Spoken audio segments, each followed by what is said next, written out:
প্রতি বছর বিশ্ববিদ্যালয় থেকে কেন নতুন গবেষণার জিনিসপত্র বের হয় না কেন?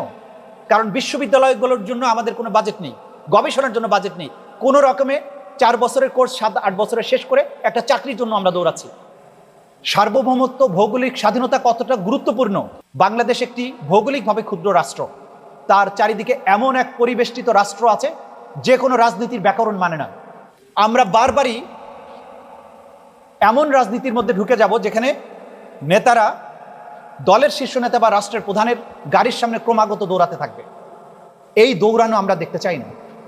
আমাদের প্রত্যেকটি ছাত্র, প্রত্যেকটি নাগরিককে আমরা আত্মমর্যাদাশীল দেখতে চাই। যে রাজনীতি ক্রমাগত তার দলের নেতাদের ছবি এবং অতীতের কীর্তিকলাপ নিয়ে তাদেরকে স্লোগান দিতে বাধ্য করে, আমি বিশ্বাস করি বাংলাদেশ ছাত্রপক্ষ সেই রাজনীতির কবর দিয়ে আত্মমর্যাদায় ভিত্তিতে নতুন রাজনীতি নির্মাণের জন্য তারা কাজ করছে এবং তারা করবে। এই মিলনায়তনে আজকে যারা উপস্থিত আছেন, আমি চাইবো আপনারা প্রত্যেকেই সেই আত্মমর্যাদায় নিজেকে গঠন করবেন যে কখনো নেতা বা নেত্রীর নামে আপনাদের স্লোগান দেওয়ার প্রয়োজন হবে না।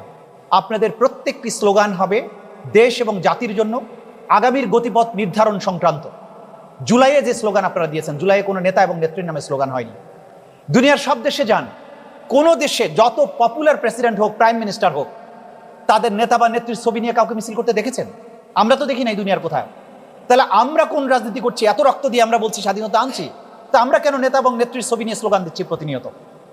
অমুক ভাই তমুক ভাই, আপনার ভয় নাই, আমি রাজপথে আছি। কেন? তোমার ভয় থাকলে তোমার থাকবে, তুমি দুর্নীতি করলে আমি তোমাকে অভয় দিতে যাব কেন?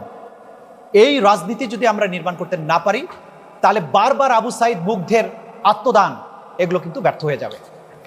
আমি আপনাদের কাছে আজকে যে বিশেষ কথাগুলো বলতে চাই, দুনিয়ার পরিস্থিতি যেভাবে বদলাচ্ছে, রাজনীতির সমীকরণ বদলাচ্ছে, জিও পলিটিক্যাল রিয়ালিটি বদলাচ্ছে। আমরা যদি আমাদের নিরাপত্তা, আমাদের সামরিক শক্তি সম্পর্কে চোখ বন্ধ করে থাকি, যে কোনো সময়ে আমাদেরকে তাকে অথবা চিলে আমাদেরকে তুলে নিয়ে যাবে। সার্বভৌমত্ব, ভৌগোলিক স্বাধীনতা কতটা গুরুত্বপূর্ণ। বাংলাদেশ একটি ভৌগোলিকভাবে ক্ষুদ্র রাষ্ট্র, তার চারিদিকে এমন এক পরিবেষ্টিত রাষ্ট্র আছে যে কোনো রাজনীতির ব্যাকরণ মানে না, যে কোনো ডিপ্লোম্যাসি বুঝে না, যে তার স্বার্থে সব কিছু করতে পারে। কদিন আগে গতকালকে যেটা ঘটেছে, আমাদের দেশের একজন উপদেষ্টাকে সকল ডিপ্লোম্যাটিক চ্যানেলে জানিয়ে দেবার পরেও তার সাথে যে অসৌজন্যতা করা হয়েছে, এটা আমাদের সার্বভৌমত্বকে চ্যালেঞ্জ করার শামিল। ব্যক্তিগতভাবে সেই উপদেষ্টাকে আমি পছন্দ নাও করতে পারি, তাতে কিচ্ছু যায় আসে না। যে আচরণটা করা হয়েছে আমার রাষ্ট্রের একজন প্রতিনিধির সাথে, সেটা বাংলাদেশকে অপমান করার শামিল। আমরা এই ধরনের ধৃষ্টতা দেখতে চাই না।